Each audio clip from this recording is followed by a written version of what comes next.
think Barbara joined. There's Lisa. Hi, Lisa.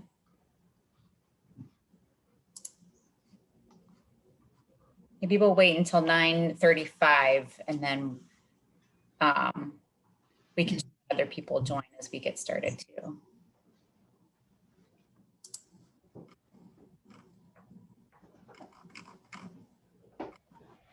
Well, it's great to see everyone. Yeah, everybody looks like they're still at home. I'm in the office today at GCF. With trees in the background. Nice. That's Eggleston behind me. That's nice. I do not miss downtown. I do. Oh. After 40 years in that building, you think I'd have some kind of maybe attachment? No, no. Are you in your new office now, Chris? I am. I'm looking out at trees. So exciting. It's nice. Just the parking, the whole parking thing, not dealing with the stinky garage and elevators and all of that. So nice.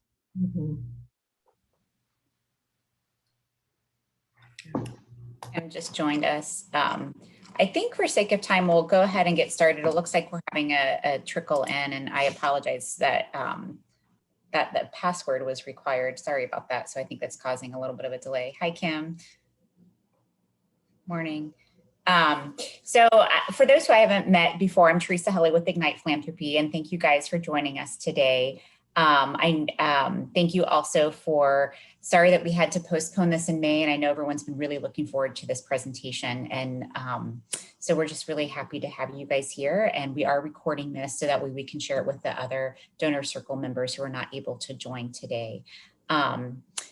This presentation, as you know, will be co-presented by fellow members Donna Mayerson and Chris Bakanek with Mayerson and the Hale Foundation. And I really want to make sure that you hear from them and from their guest organizations. So rather than me talk through all of this, I'm going to hand this over to my colleague at Ignite, Emily Greenberg.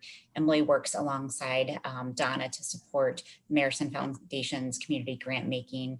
And she's been working to prepare for today with Donna and Chris. And so I'll turn this over to Emily so we can get things started. Awesome. Thank you, Teresa. So I'm excited to introduce our panelists, Donna and Chris, who Teresa already formally introduced. And then we also have two nonprofit partners that Donna and Chris work closely with. So we have Patty Lee and Mary Delaney from Community Matters and Susan Schiller from Bethany House. So they're going to be sharing their experience working together in what is really a trust-based relationship, even though something that we've talked about a lot is they've never really called it that before. So I think that'll be really neat to hear more about. And although Donna and Chris do both come from a private foundation background, the experiences that they're going to discuss today with Community Matters and Bethany House are also applicable in a corporate setting. And we're going to spend some time at the end of the discussion thinking more about how this applies. We're also going to have some time for dedicated questions and answers with the full panel, but do feel free to use the chat box at any time to type in questions, and I'll be kind of monitoring that to make sure that we're getting those questions answered in real time or at the appropriate time. So I'm going to start spotlighting our panelists so that we can all have our focus on them. But as I'm doing that, I'd love to have our panelists introduce themselves in their own words. So Patty and Mary, could you kick us off with that? Thing. They just started some road construction outside my office, so I apologize if you hear some sawing. I'm Mary Delaney. I'm the Executive Director of Community Matters. And Patty, you can jump into. Oh, look at that. Yeah, I don't have sawing in the background, so that might work out for me well. Good morning, everyone. I'm Patty Lee. I'm the Chief Advancement Officer at Community Matters. So I lead our range of fundraising strategies and communications. I've been in this role for 4 years. Prior to that, I was at both Community Matters and then several other organizations in the city doing program development and project management work. So I see a lot of familiar faces on this call. Yeah, and our organization, I know we already know several of you, so you're probably already familiar, but We work primarily in the Lower Price Hill community in Cincinnati, and our focus is on really investing in our neighbors in kind of creative and new ways to make things happen in the community. So that looks a lot of different ways for us, but it really starts with family stability and being there to partner with our families. We faced some of the highest poverty rates in the city, and with that come a lot of barriers and challenges. And so we partner with folks to navigate housing insecurity, food insecurity, addiction, mental health stability, kind of all those things that come with facing poverty. And then we build from that foundation with families to invest in resident leadership.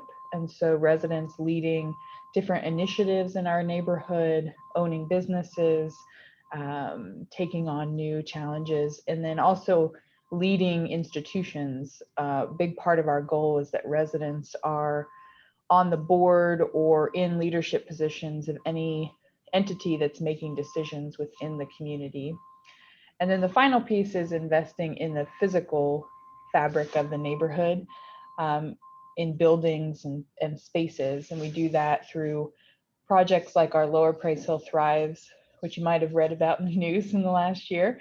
And that's an affordable housing project that's going to bring 47 apartments online and is going to be breaking ground in a month. So that's kind of us in a nutshell. Wonderful. Thank you so much to both of you for those introductions. Susan, would you like to share a little bit more?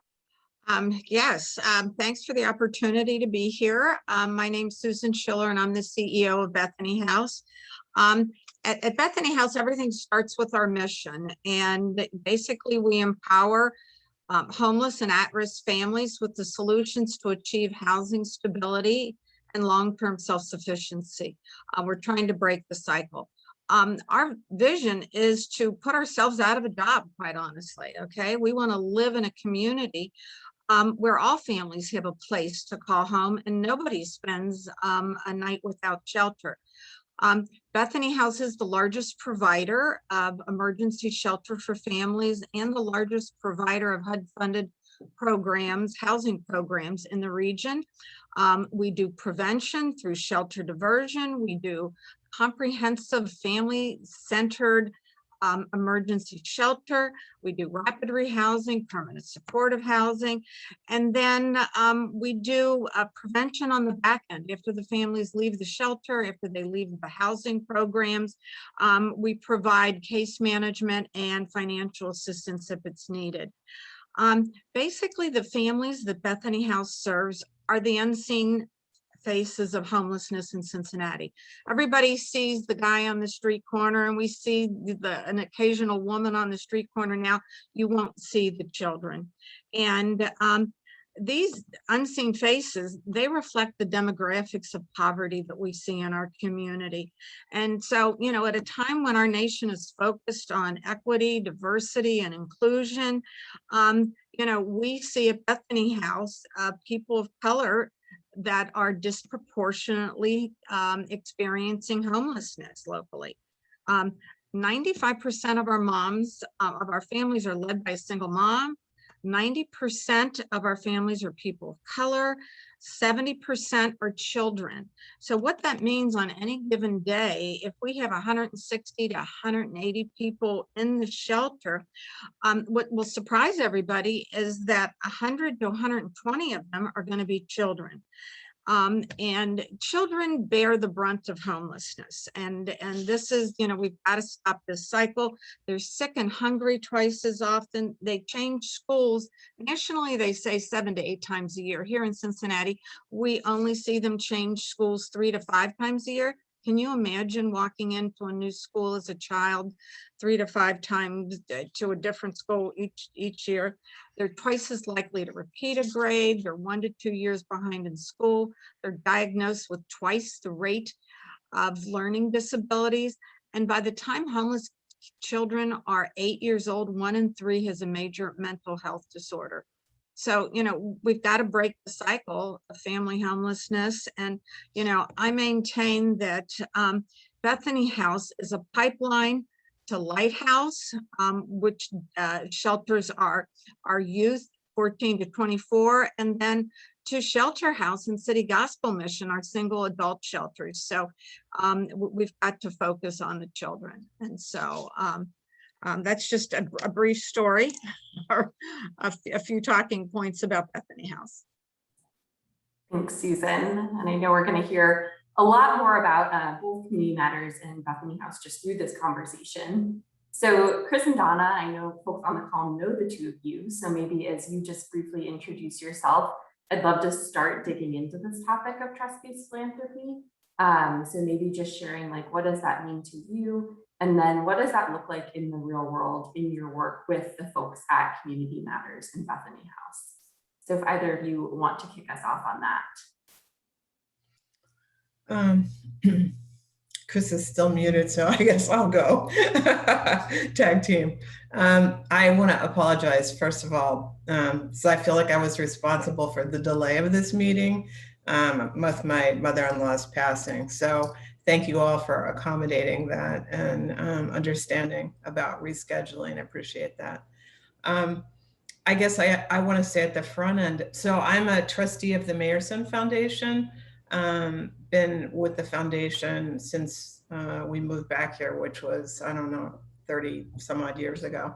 And, it's evolved a lot, but I would say that, I love that we're having Community Matters and Bethany as the sort of examples of more trust-based philanthropy.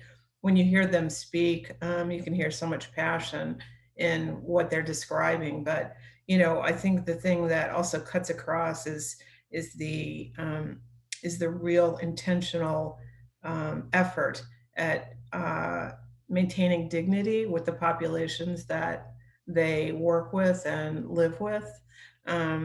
This deep reverence for the efforts that people make to live in the most thriving way they can. So I really, I just wanted to start with, deep appreciation for the work that you guys do. I'm not going to go more into sort of how we have established a relationship in this trust-based way. I'm gonna let Chris just introduce herself and then maybe we can jump in. I found the unmute button, thank you. So I am with the Hale Foundation and my area is over human services. So I'm looking over food, shelter, Asian population, children's services specific to foster care with an eye on the emancipated youth population, veteran services, and women's services specific to domestic violence. So those 6 areas, they're huge. They take up a great more money than we even have to give out, put it that way. So this whole notion of the trust-based philanthropy, it wasn't something that we started out wanting to do. It was just the way that we evolved into it, and then it got a name for itself as things do. I will say, my background is banking, so I appreciate the corporate world. My biggest aha, I tell everyone, when you're in the corporate world and you're not used to sharing information, it was such an eye-opener to know that when you're in the nonprofit, when you're in the foundation world, you have conversations. I remember Judy Clave saying, pick up the phone and just call these people or send them an email and ask them what type of system they should go on. Because I'm all about compliance and having things in order and organized. And I was like, she's crazy. They're not going to share this information with me. I sent out an email to 10 different people.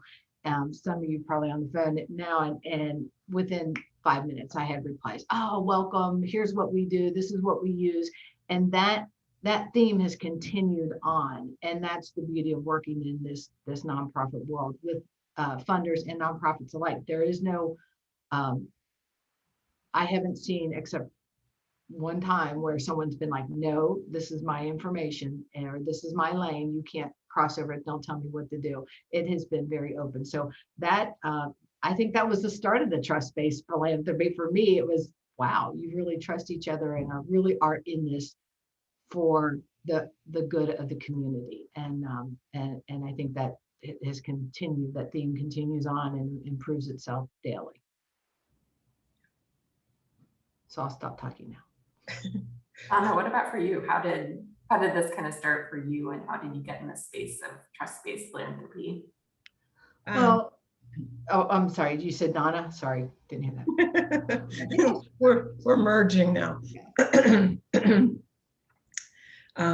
I think so I'm aware that people on this call are coming from different size foundations, and I have the advantage of us being sort of small and nimble. So I just want to sort of frame it that way, that I have more freedoms in some ways. But, I think that we had done some programs in the community. One in particular was the service learning program that we did through the foundation. And I had the privilege of having Claire Blankmeyer by my side.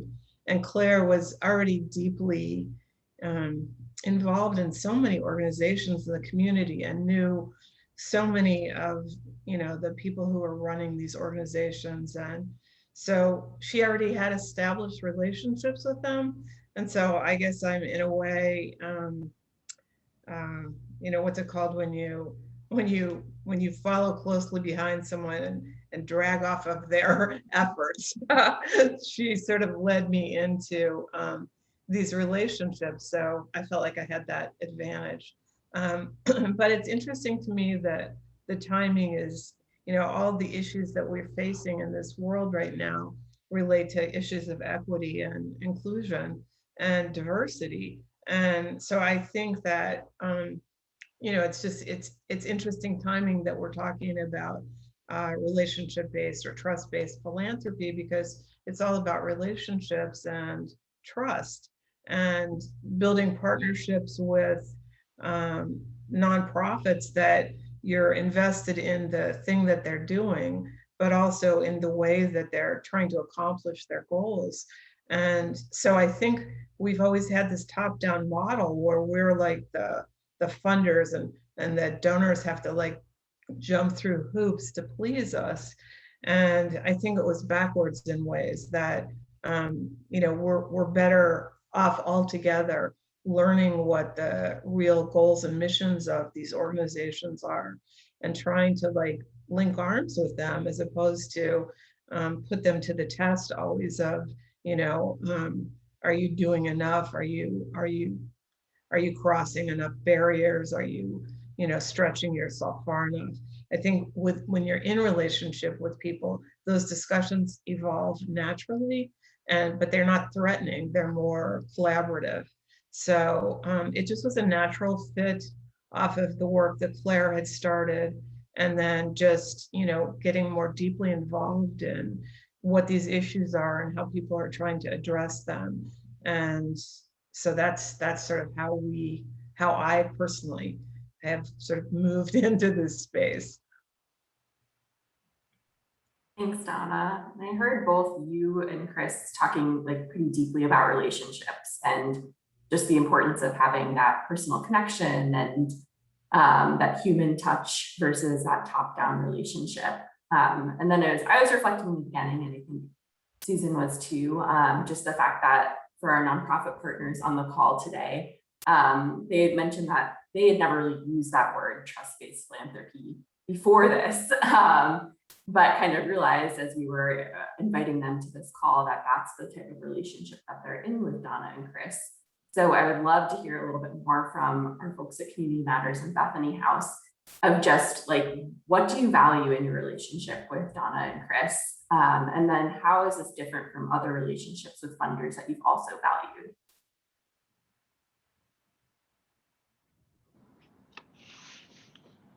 Patty, you unmuted first, so you have to go first.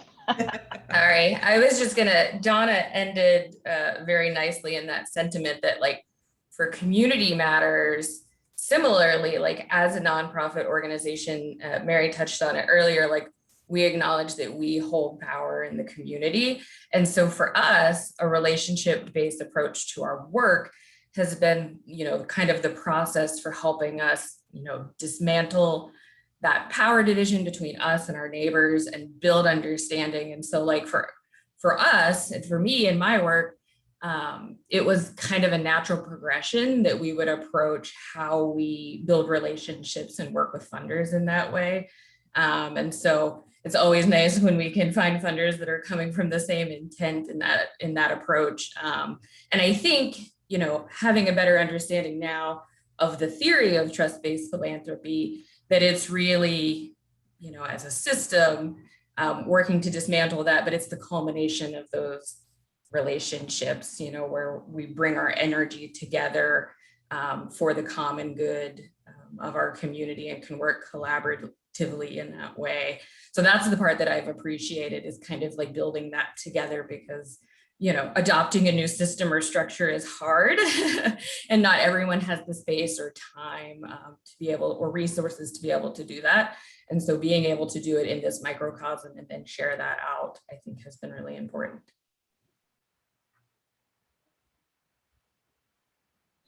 I'll jump in. As far as what I value in the relationship, with Chris and Donna, I think it's just the openness, the transparency, and the responsiveness. I feel like I can share the problems that we're dealing with.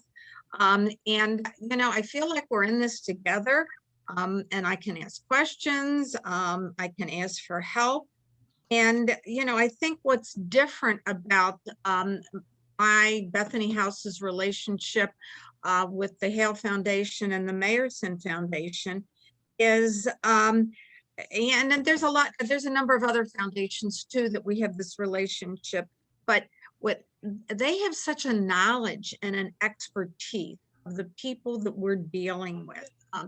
Their knowledge of poverty, their knowledge of family homelessness, their knowledge of children and families, all of the, and all the barriers that they face every day. And the fact that they get it means a lot. And when you come in with that kind of a knowledge base, it really does make a big difference. And I know every foundation has a different focus area, but when they really understand the area that, they're working with, it just makes all the difference in the world. And, there's this openness too, because I think there's a mutual respect and trust. And, and that takes time to build for sure. But yeah, I wish I could have this kind of a relationship with all the foundations, because I think it's so much more meaningful to us as the nonprofit, but I have to believe it is so much more rewarding as well. Just like when an individual donor contributes their money and sees the impact of their work, there's no doubt that the foundations feel the same way. So it's everybody working together, and alignment of mission, alignment of values, and that makes a big difference. I was thinking, that it seems like there's a little bit of a parallel process, that when Patty, when you're both talking about the relationships that you have with the people in your communities that you're working with, it's a similar kind of relationship, I think, that I'm interested in forming, where I want to have what our efforts are be empowering, and to really sort of optimize what you're going for, so you're trying to, work with that community towards their goals and aspirations.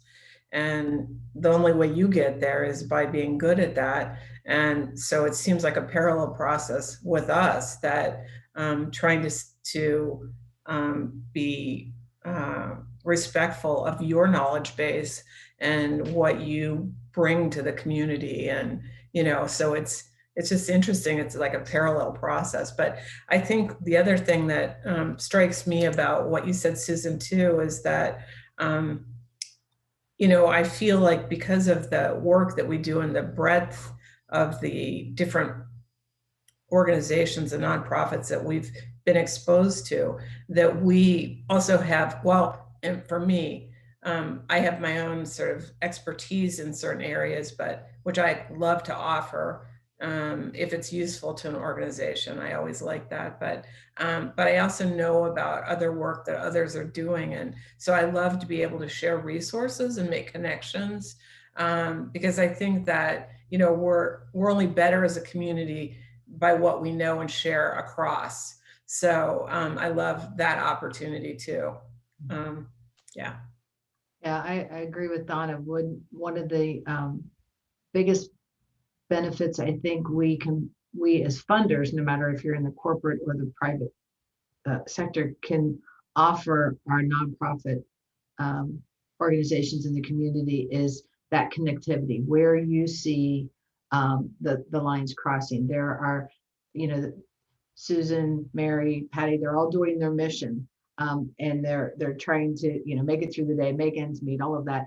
And someone says, hey, what about adding food to your program? What about, and they know it is a need and they add it in, and they're going through all these hoops, and all of a sudden now they're chasing food around and they're doing all of that. Whereas a funder, no matter who you are as a funder, corporate or otherwise, you know of other resources that are available to these organizations. So like I always say, it might not bring you money. You may not fit into those 6 buckets that I mentioned, but I may be able to bring a name to the table or another organization to the table that's going to help you and that's going to help that organization as well.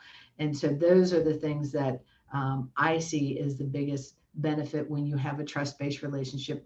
And not even that, just when you know that organization and you know that your knowledge is beneficial to them just as much as your financial knowledge is or funding is. I think another thing that's sort of part of it is that the changing landscape of need, so I mean, last year was a perfect example because of the pandemic, but it really, it forced people to look at what are the current needs, and how do we be responsive to that. So I'm reflecting a little bit on community matters with the youth, the population of youth that sort of, had an emerging need. And so they're always looking to be responsive to and have their ear to the ground about the community that they're serving. And so they have to be nimble and quick to be responsive. And it requires a relationship with funders that that creates an awareness of that and that burgeoning needs. So because you can't know at one moment in time what you're going to need across a year. You have to sort of flex and bend across, especially if you're listening to the population you're dealing with. And I wonder for Mary, Patty, and Susan, just hearing Donna and Chris talk about this sharing of resources and connections, and kind of not only giving funding, but sharing expertise, and then being responsive to needs. Like, what does that actually look like for you all? And like, what are some examples of how that's kind of played out, if you have them? As far as, Bethany House, I've always, it's been like a dialogue, it's a relationship, it's being comfortable asking questions. We're in it together. And, some funders aren't accessible, so you really aren't able to develop those relationships. I think it's different for Chris and it's different for Donna, our relationships. But the one thing I think that is in common is the time to develop the relationships. The ability to meet face to face and to provide updates and keep people in the loop. And with the Mayerson Foundation, I had the opportunity to develop relationships with Jeff Seibert, Claire Blankenmeyer, and Donna. And all of them, we share information. It was an exchange of information. I and then we'd stay in touch, and I knew they were interested. You knew that they cared. And, like one example, it was calling Donna and saying, Donna, will you go on a site visit with us to a newly renovated preschool and kindergarten? And we were in the process of designing our building. And, we wanted her perspective because of her expertise and background, and we wanted her input. And, we wanted to be able to benefit from all of that kind of knowledge and everything. And so, her input helped us with the design. With the Hale Foundation, I think the thing that the biggest thing I would share is that our relationship grew out of a collaboration with the other 4 family shelters. There's 4 of us: Bethany House, Interfaith Hospitality Network, Salvation Army, and the YWCA. And we call ourselves a family housing partnership. But our goal really is not shelter, it is housing, permanent housing. And in 2015, we published Solutions for Family Homelessness. And the Hale Foundation came in and they funded all 4 of our relationships together. And they made a commitment for 5 years of funding. What that enabled us to do, I need a half hour to give you all the details, and I'd love to share it at any time if anybody's interested. But, the bottom line was we were able to make so much progress. And, it was that multi-year commitment that made it possible for us to work it through. And, we learned along the way. And, it not only strengthened the relationship of the 4 family shelters, but what it also did for us is that we developed other relationships within the community. A children and youth task force that, has been so beneficial. We've got like 15 different agencies. People retire and want to stay and continue to attend meetings. I mean, it's that impressive. So none of that would have been possible without that multi-year funding. So I just can't say enough about the support and the interaction and basically the relationships that we've been able to develop with both foundations. Yeah, in our work, we were working on this kind of new idea, at least new for us, about how to develop a different way of measuring our community. Most generally people use census data for our neighborhood, but we have like a maybe 17% response rate to the census. So it's not very useful. And it also typically only measures some very narrow categories. So we were kind of exploring this idea, and we were able to talk to Donna and Claire and just share where we were at, what we were thinking, and they were able to connect us in a couple of different ways with other groups that could help us explore this, or other groups that maybe were talking about something similar. So, beyond the funding, just being able to have that space to have the conversation of, hey, this is this thing we're exploring. We're not pitching it to you. We're not trying to get it funded yet. We're just trying to think this out, and having them be able to share, okay, I've heard this idea at other places. And then it allows us that space to explore it even further and flesh it out before coming back with an idea. So I think that's such a great example of the trust, is that we're able to bring something in early on, and not necessarily that fully formed, okay, we need $15,000, but that, hey, we're thinking of this. Have you heard other things, or do you know other resources? And that ends up allowing us that space, because while we do that a lot internally with other nonprofits, funders have a unique ability, because you guys get to network with nonprofits in a different way. So it's really valuable. And I wonder, I'm hearing again, like the theme that we keep coming back to, I think, is time. And the time it takes to really develop and deepen these relationships and to be accessible, and to kind of be there at all different stages throughout the relationship. So I wonder if kind of all of you can speak to, for folks on the call who might be feeling like, whoa, I don't have time for this. Like how in the world can I incorporate some of this? And like, how does this work in my setting where I can't have a deep understanding and relationship with every organization that we fund? Like, what is something that you would like to see from folks, or that they could start to consider kind of incorporating into the way that they fund and approach those relationships? Sorry, I was having a hard time getting myself off of mute, Emily.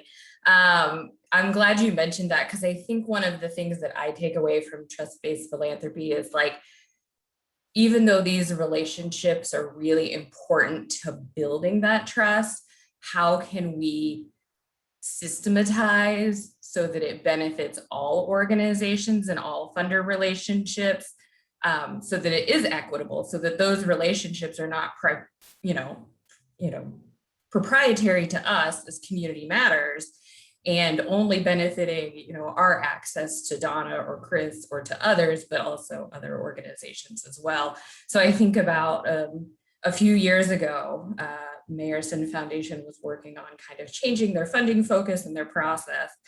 And, because we did have that relationship, that trust-based relationship, we were able to, as they were going through that process, kind of like, they were able to bounce questions off of us as the organizations. Like I remember Claire calling and saying, can I send you this to test? Like, are these too many questions? Like, we are trying to be cognitive of like what we ask organizations for and to submit, and can you provide me with that feedback? But then that feedback from that relationship made the process of applying for funding easier for everyone. And so I think that's like how you start. You find those organizations where you do have a relationship and you can kind of get, a pulse check on like how things are going.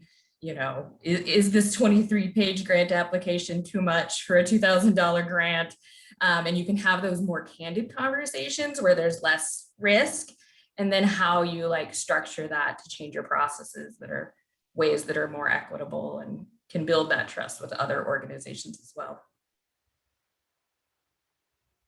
I love that. And that's like so much less intimidating in a way, because it's not about having that relationship with everyone, but it's leveraging the relationships that you do have, and then it benefits others. What else? Again, it takes time, the relationships, I mean, that's just the reality of life. Relationships take time, and so they're not going to occur overnight. And they're not going to develop in 3 months or a year or anything. But I think it comes from working together and interacting. It comes from the mission alignment, believing in the same thing. And I don't understand the foundation world. I don't know if you all have to, if you've got 50 nonprofits that you have to work with, or 100, I can't even imagine.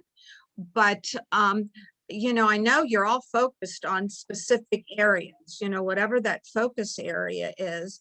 And what I have found, again, working with Chris and Donna, is the referrals, connecting, whether it's Bethany House to other people, or just Chris doing her research about this agency or that agency, and that kind of collaboration, again, I think makes a big difference, and might be able to be used when for the foundation officers and trustees that have so many different people that they have to stay in contact with. But I think primarily that it's a mission-based relationship. It's people-based. And I know we talked about this last week when some of the panelists got together. It's some relationships are purely transactional, it's an exchange of information, an LOI, a proposal, and then there's a yes, no, and there's no insight to, what has gone on and, why any decision was made. And so, that's not helpful, I don't think, to anybody. And when you have that ability to communicate with people, and you can also communicate, they can communicate their knowledge and vision, and it really is a two-way street for everybody. Susan, I think something I hear you saying there is it's not that you have to have an hour-long like in-person meeting with each partner to have that relationship, and like that's a great piece, but it's sometimes also about just that quick note saying like, oh, let me connect you to this person and missions are really aligned here, like let me leverage my resources to make that connection for you. Exactly. Donna and Chris, any reflections from either of you? I mean, I was thinking while you were speaking that, I remember years ago when we first started grant making, the process seemed like it was set up for, organizations, always having to prove something. And then there would be this mission drift because like you'd want to get monies from this foundation and, they're interested in that. And I think the shift for me is really embracing the mission of the nonprofit, fully. And it's the paradigm shift for me is that it's not around whether the things that are proposed are going to fail, but how is it that we can help it succeed and the organization succeed in their mission. And that feels different to me than the way it used to be. And the same is true for reporting.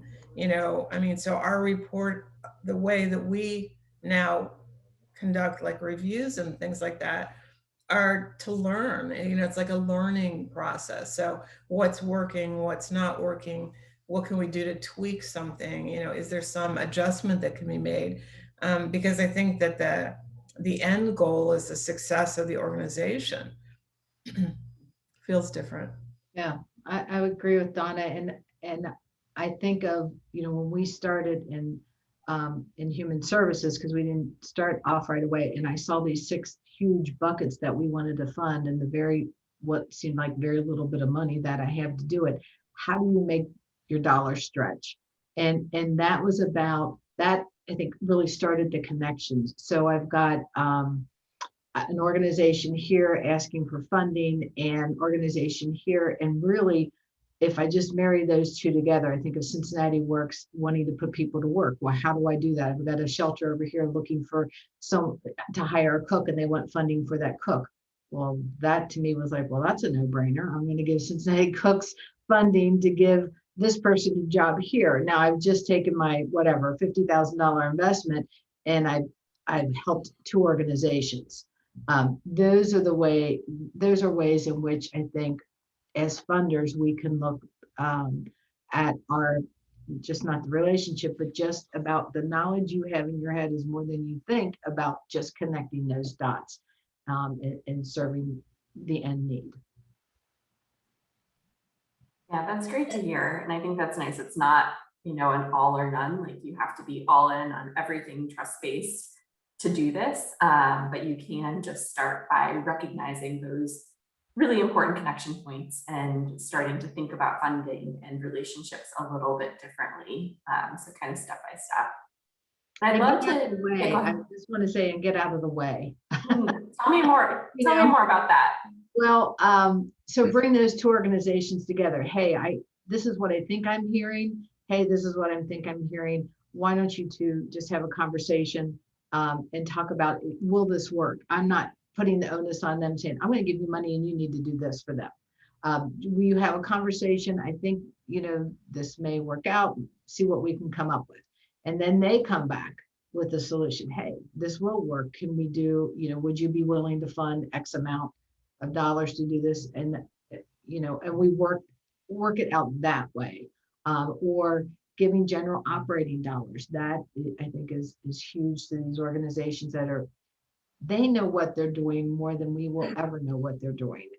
and being able to be nimble just doesn't mean as an organization being nimble, but allowing them to be nimble with the funding as well. So those unrestricted dollars are huge for them. I think we probably do a lot more of that, just so that we can give them the tools they need and then get out of the way, is how I describe that. Yeah, I love that statement of they know what they're doing more than we'll ever know what they're doing. Because I think that's very true. And that's part of the trust too, is trusting in the expertise and knowledge of partners and stepping out of the way. I think that in and of itself is a great way to build that trusting relationship. I'd love to hear from folks on the phone of what questions do you all have for our panelists, and feel free to unmute yourself and speak up, or type in the chat.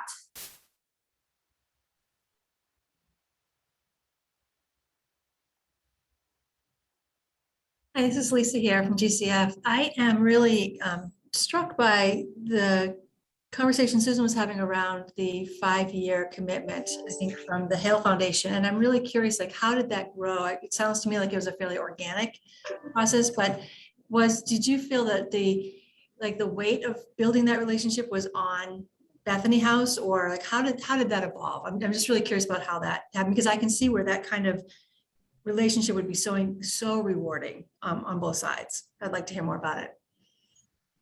Basically, it was the relationship that Chris has with all of the agencies, you know, Bethany House Interfaith, Salvation Army, the YWCA, you know, and they do all our domestic violence homeless families, and then Strategies to End Homelessness. And it was the relationships with all of them. And again, her knowledge of homelessness and the impact on families. And, you know, we just went and talked to her, just like we went and talked to Donna and Jeff and Claire. I mean, you know, just bringing them up to date and saying, you know, this is our vision. This is what we want to do. Here's the plan. And, you know, we knew it was going to take time to develop and implement the plan, but clearly Chris knew that as well. Okay? I mean, she knew that this was a big plan and it wasn't going to happen overnight.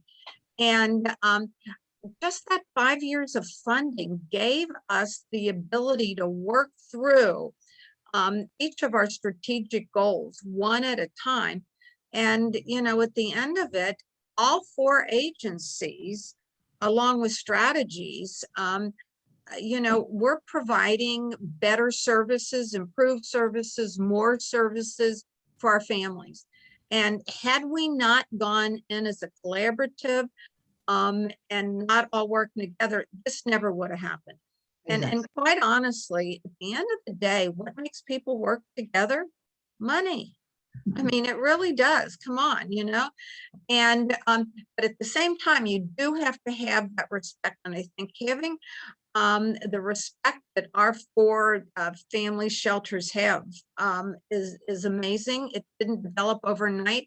It's gone on for 20 years. But you know, the Solutions for Family Homelessness plan, when we were meeting weekly, I mean, you know, and going through all that process, you learn to trust each other. And then COVID brought us to a whole nother level of collaboration. I mean, we literally, when we were closing our congregate shelters, we literally were sharing food with each other. Okay. We all went into the same hotel. We're sharing staff. We're sharing food. We're sharing salary information with each other because, you know, we were meeting 7 days a week from 9 to 11, trying to figure it out. And so, you know, there isn't competition, you know, it's like we're in this together and we have so much expertise in the whole group. And that's what the beauty of it is. And that's why it works. And that, I mean, you know, that's how you make a difference in the people in everybody's lives. And that really was it. It was the collective voice. And we tried to replicate that in other areas as well, is work together. It's all about the collaboration. That's what we've been trying to do. That is the perfect example of it working well. You all came together and it set you up for the perfect storm when COVID, because you all trusted each other. You all had that relationship. You all came to us with a proposal for funding, and at the end of the day, we want to provide funding for what you need, but we also want to stop. We're like, we want to put you out of business as well. So you can go on to somebody else and stop giving you money, but we want to look at the preventative, and that made, you all sold the story. I mean, you all sold that investment to us because you came together, you met, you continued to meet, and you had an answer and it made sense. No one was in that. And still, you all are working collaboratively and sharing food, like you said, resources, everything. And that was the best investment we ever made. What other questions do you folks have? Lisa, I saw you unmute yourself, so if you have a follow-up, feel free to jump in. No, I was just going to say thank you for that.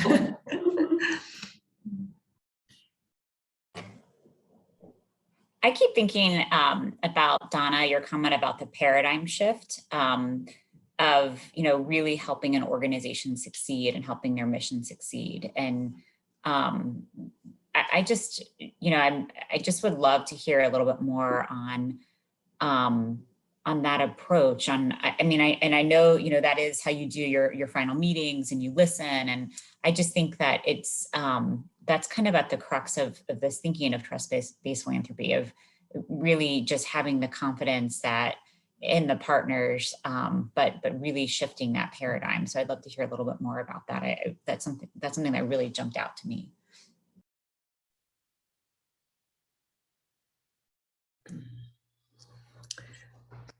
Yeah, I feel like it's in the dialogue about what is it that you're hoping to achieve, what are you learning from the community, what's going to get you there, and brainstorming together about that, and and asking more and more questions about how do you optimize your success at it? What else do you need? What do you really need?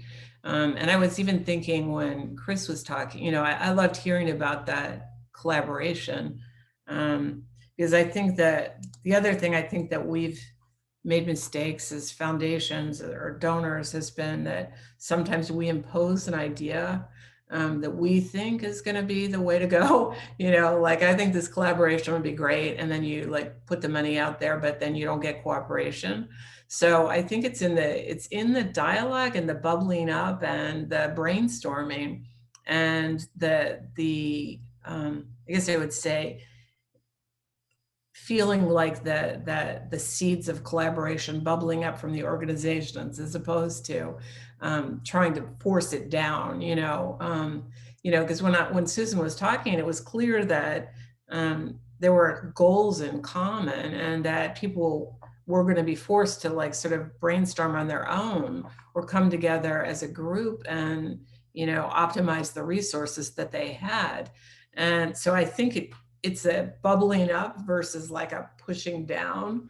I just think that being in dialogue and brainstorming and talking about what are the obstacles and what are the ways of dealing with those obstacles, and then the other part, that Chris mentioned, is sort of being mindful of change process, and that change is slow to happen.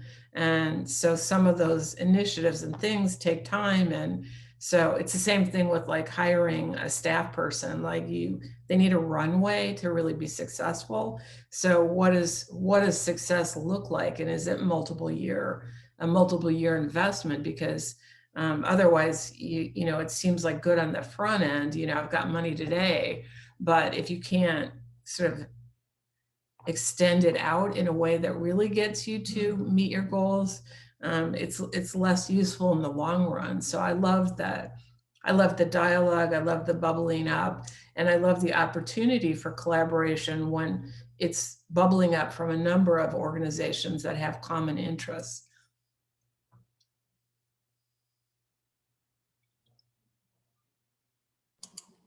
Thank you. I love that.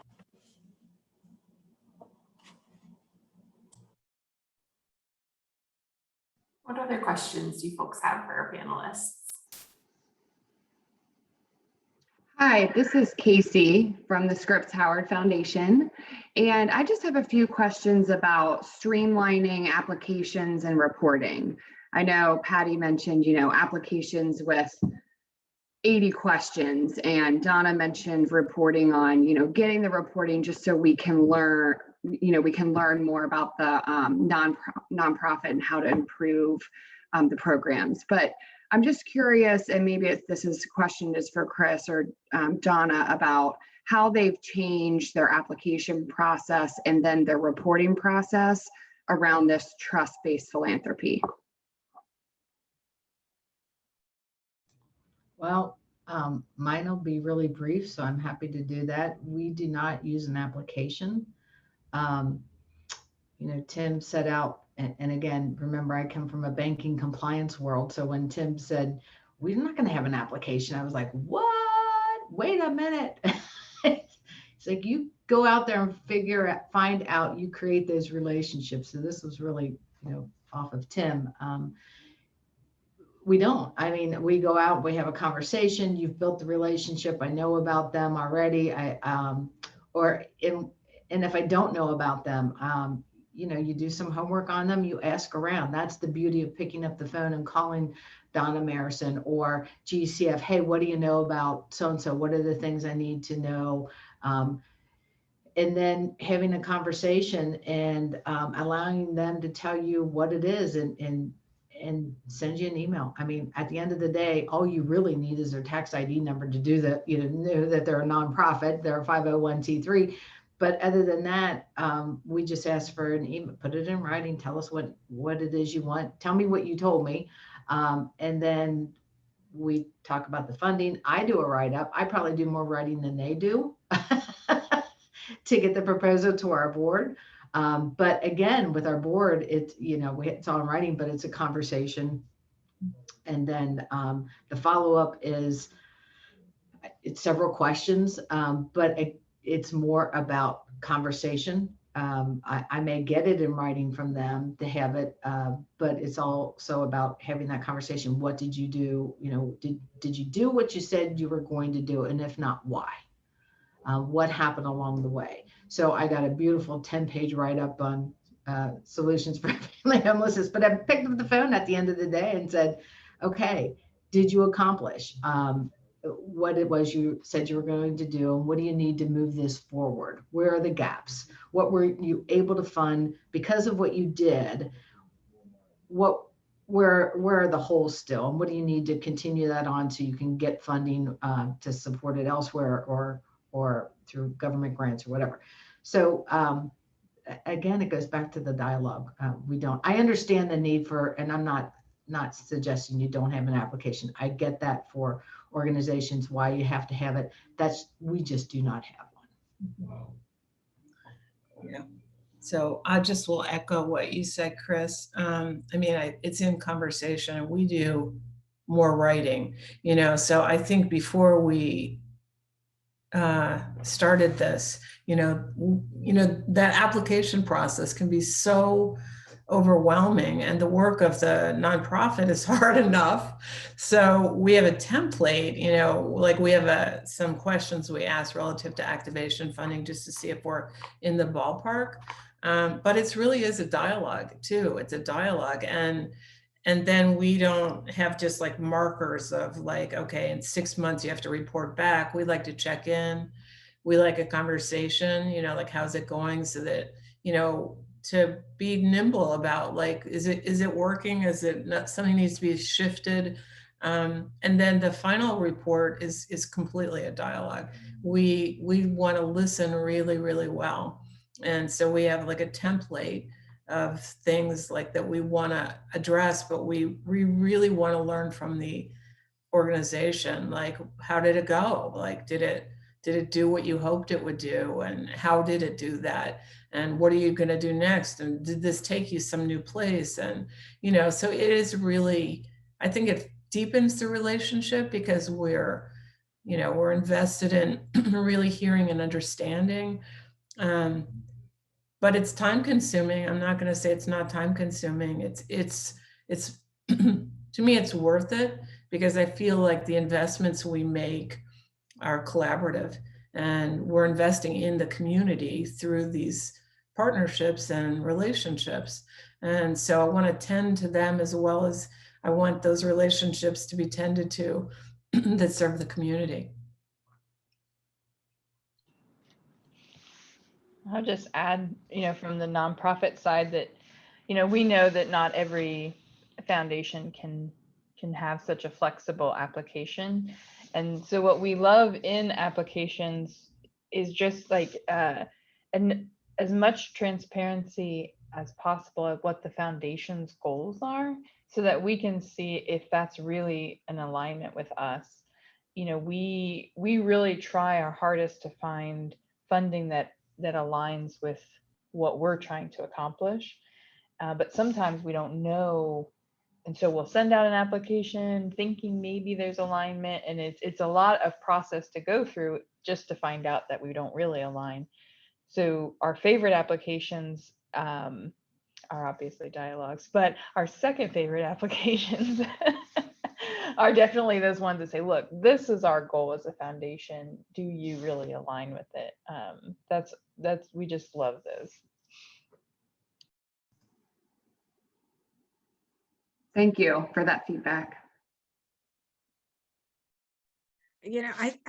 I'll chime in on a couple of things. I asked my grants manager, what frustrates her, in working with foundations, because I wanted to, this is a joint effort, but she's the one that so often cranks out all the proposals. And what's interesting, this one thing that you mentioned, I had never even thought about before. But and that is when the foundations say that there's a grant period for a year, and either that or we specify it'll be a 12-month grant period. But then we're asked to report within 8 to 10 months, and so we report, but that does not allow us to really show what we actually could have done had we had the whole year. And I thought that was interesting. Another thing that she thought of, and again, the deadlines for either the LOIs or the proposals or other reports, she said that fall at midnight on New Year's Eve or other equally inconvenient holidays.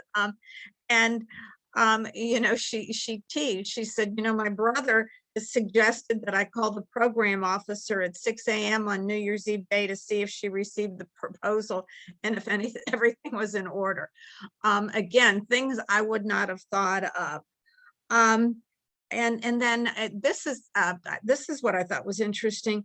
Sometimes foundations will only communicate with the CEO and not the person responsible for meeting the deadlines. And this is not a problem that we have, but she has said she has talked to other development people who don't even see the RFP until a day or two before they have to submit it. And or sometimes they may have already missed the deadline. So I thought that was interesting too. And then another thing, she said August 1st seems to be a favorite date for foundation deadlines. And it's helpful if there's more than one proposal submission cycle per year. On the positive side, which she said is really nice, our grant writer was on a prolonged medical leave, and so she had to request like a 10-day extension for reports, and everybody she contacted was so understanding. And one of the people who are on this call even said to let her know if she needed more time. And she said, I cried when I got that email because she knew that, you know, they were working together. And also finally, she said, getting to meet face to face with the program officers or foundation funders, it really does help us focus the proposals better. And Mary addressed this earlier, you know, and provide insights into what is the most important thing to do. I know we recently had an LOI that was the longest LOI I've ever seen in history. And, you know, we're working again because our grant writer was on medical leave. You know, I'm working on this and I'm getting some help and we're packaging this up. And I thought, oh my God, I hope to God that, you know, we get the LOI gets accepted, because I mean, like, you know, I bet you it took 30, 40 hours to put together, you know, and everybody asks different questions and I get that. And, you know, I like all the different questions. You guys make us think, you know what I mean? You make us stop and think and really identify, you know, like right now, all of the DEI questions that are on so many of the proposals, whether they're corporate foundations or, you know, just private foundations, you know, we've never really tracked. You know, I have percentages now, you know, for staff, for board members, as far as our diversity, for the construction of our new building, for our vendors, all those things. So, you know, I like when I sort of related to paying taxes and everything and the government money that we get funded and all that. I want to make sure that my tax money is making a difference and the people that are getting it are doing what they're supposed to do. So that oversight, I think, is great. And, you know, yeah, we could streamline things along the way, but I would just encourage everybody, you know, to just get to know your people, you know, who you're funding, because quite honestly, there's agencies out there that I wouldn't fund. And you just, you know, I think it's important that everybody does their due diligence. And, you know, I thank all of you for the due diligence that you do, because funders make us better. Okay. You know, this whole collaboration piece really didn't start until the end of the 90s. And, you know, and it came about because the funders pushed it. Okay. And fortunately, being in the homeless sector, we latched onto that and started 98, 2000, you know, working together with the other family shelters. So I just think all of that just makes us better together. Thanks for those reflections, Susan. For folks on the call, any other kind of remaining questions for our full panel before we transition into some internal discussion on the topic?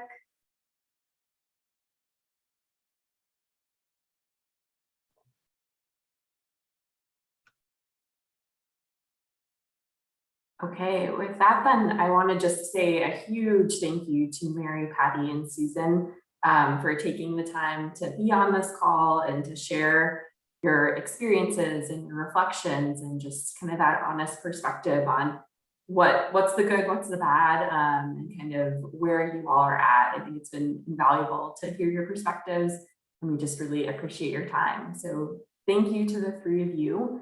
We'll say goodbye to you for now, and then we'll do some internal discussion. Thanks. So great to be with you. Thank you, guys. Thanks for the opportunity. Have a great Thanks, day. everyone. Thank you.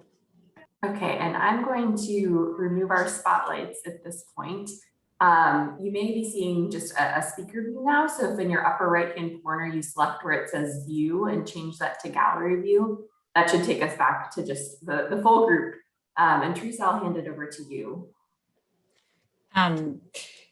Thank you, Emily. And I think the panel discussion was so helpful to hear from everybody. And I took copious notes, and I actually just pinged Susan and asked her if I could have that list, or maybe even just connect with her grant writer, because I thought it was really wonderful to hear that perspective. And we know what it feels like to have the pain points, and if we can all listen and you know, pivot together, I think that's wonderful.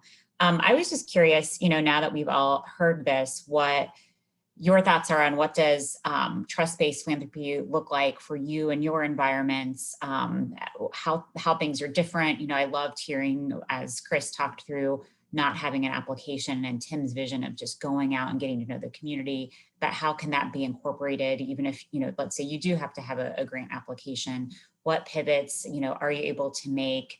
What does this look like for you now? And what are some things you're thinking about incorporating based off the discussion?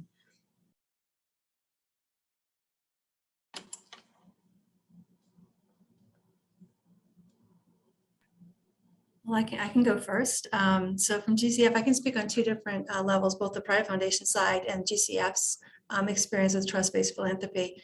We have been talking about this more over the past year, I think, like many people, and asking ourselves what that looks like for us. And I have to say this, as I was listening to the conversation today, which was so interesting, the question kept coming up to me: what are the barriers to trust-based philanthropy from a foundation side?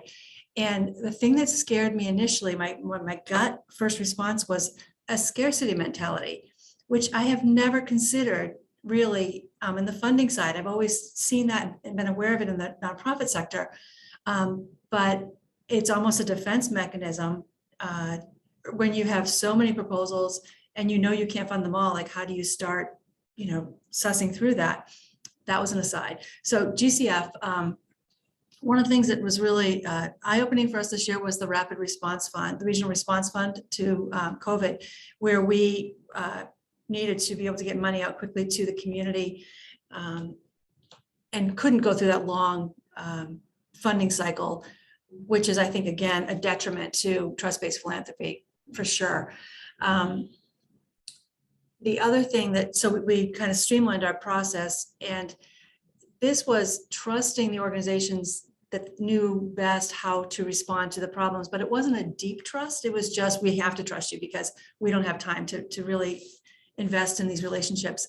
But the other thing that happened that was really interesting to us is that when we looked at who was coming into GCF, we realized that we were not hearing from large pockets, many small pockets of the community that didn't have a relationship with GCF already. And so we needed to be more proactive and start reaching out.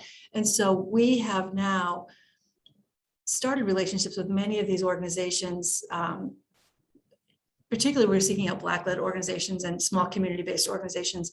And we are defining what trust-based philanthropy means for us as a foundation now.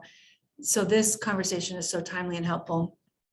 And I don't know that we really have a lot of answers at this point, but I also wanted to mention from the private foundation side, I work with our private foundations, and they are seeking more deeper and more authentic relationships with many of the nonprofits that they have funded over the years, which is why I was so interested in that question about the 5-year funding for the housing sector, because that just resonated strongly. So basically, I would say what I'm doing with the private foundations now is just education, like trying to help us all better understand what that means. I don't know if that's helpful or not, but that's GCF. If you don't mind, Lisa, I'd love to hear the process you're going through with the education piece with the private foundations. I think, how you're able to be in a position to lead the way and kind of pull them in this direction. I'd be curious, the process you're taking. Sure. So very, very quickly, they have expressed interest. And so I am working to introduce them more deeply to the organizations they're funding, and it's starting to foster more conversations, the dialogue, really. We're trying to build those dialogues.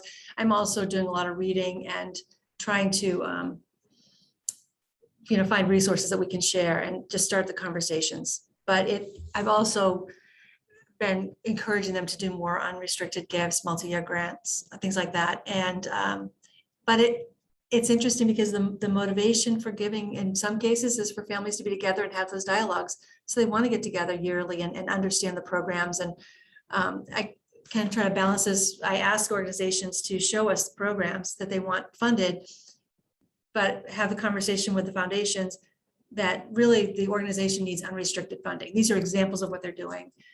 So it's just helping them to see how they can support these organizations, because they do believe that the organizations are the experts at meeting the needs of the community. I can share like more as we go down the road. We could probably be another whole other conversation.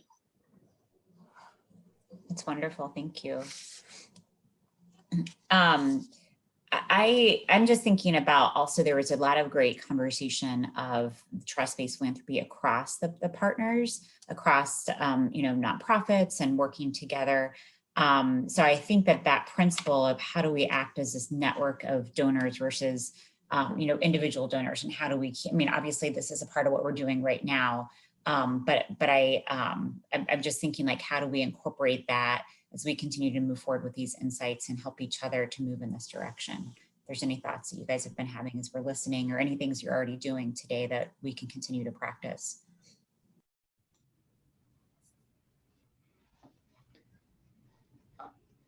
I would just add, if something is confusing to you, it's confusing to other people. And I will just give you the example of the veteran services. When Tim wanted to do funding in veteran services and I started doing research, I thought, oh my God, I have no idea. And I would pick up the phone and I'm like, well, where does a veteran, who do they call when they're a veteran and get services? And could not get an answer. And I wasn't in need of a service.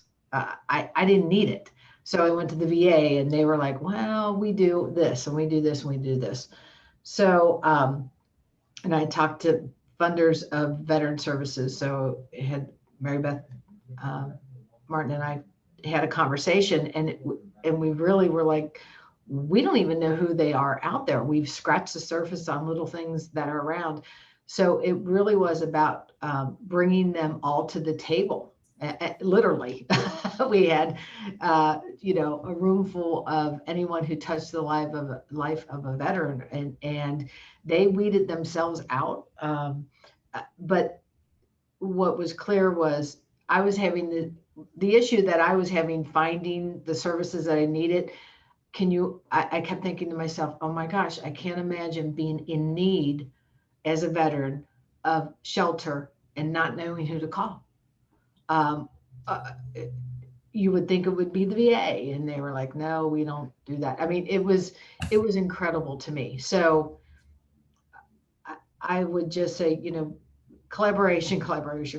You just can't get enough of that conversation around any area that you're touching, food, shelter, any area, picking up the phone. And so who are you talking to? Foster care, there are groups out there that are having conversation and being part of that. I sit on many of those just to learn. I didn't know any of this stuff. It was just, I wanted to hear what it was, what their challenges were as organizations and the experiences, because you can't talk to every homeless person, and everyone's experience is going to be different, but the people that are on the ground, the social workers, those case managers, those people that have those relationships, share those stories, and you feel like you're on, you've lived the experience of it. So it really is about collaborating, bringing those like organizations together and being a part of it just from the discussion. I'm not going to fund you. I'm being honest about it. I'm not guaranteeing funding here.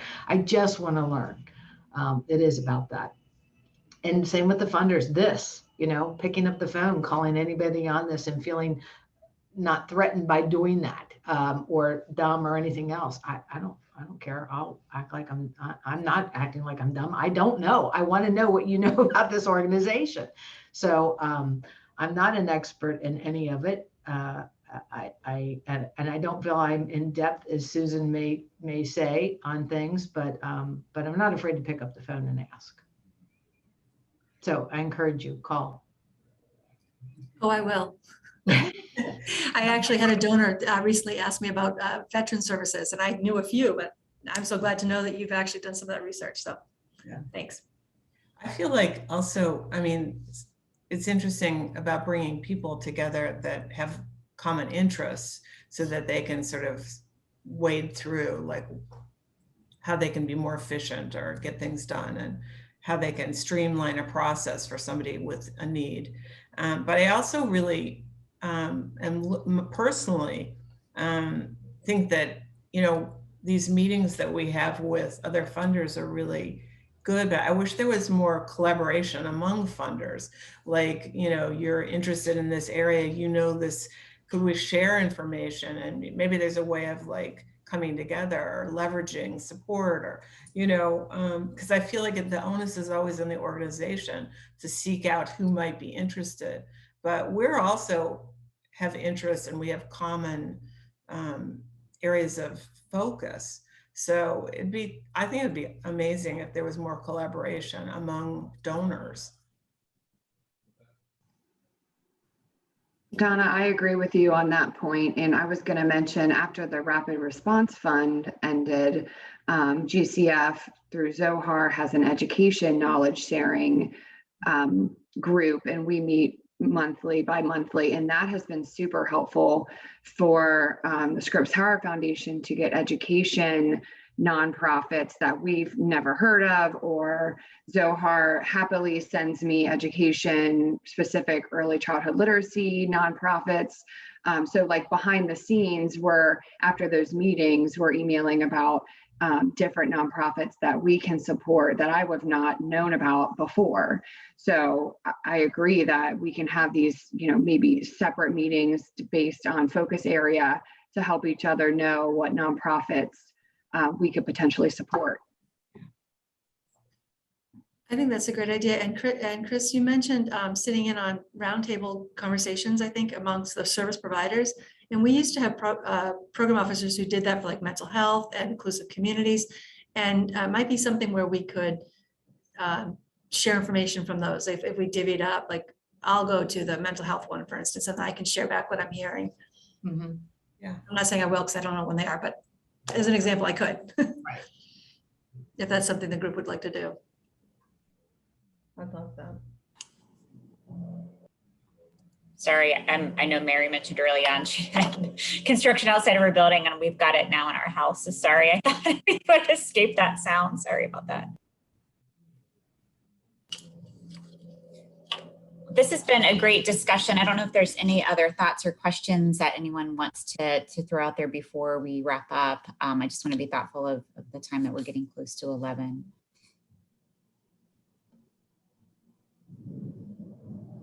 I want to thank you both, Donna and Chris. This was such a great discussion. I learned so much and have been really inspired. I knew in talking with Emily some things, and so much came out that I just did not anticipate how much I would be able to take away from this. So I just want to thank you both so much, and for sharing and your leadership too. I think that you've really been great leaders in our community, and this is great to share with all of us to inspire how we think about our work. Looking ahead, our next two meetings, we have Corey from TQL, who will share with us on September 10th about employee engagement and community giving. And then also we have a date that's tentatively held but not scheduled for November 9th. And I'm thinking I want to get with Deb Silverman and Barbara Hauser from P&G also offered to help to potentially look at that date as maybe, we'll have to see how things are then, but potentially doing an in-person fall gathering with everybody together. So we'll circle up internally and send some things out. And Lisa, I loved your idea too of maybe how do we use this circle to have representatives that can be kind of subject matter experts, or, I mean, I know we're not experts, but how do we say, hey, I'm going to continue to listen and learn and share out from the key areas in our community. So I would love to talk to you too, Lisa, about that idea, how we might be able to do that through the donor circle and partnership together. So I just want to thank you guys for your time. And I don't know if there's any other final thoughts, but just thank you so much and have a great morning. And the sun's come out. I think everybody's discussion when we turned from a gloomy morning to a beautiful, bright day. So I think the energy we shared was really positive. Thank you. Thank you. Thank you, everyone. Thank you. Yeah. Bye. Bye.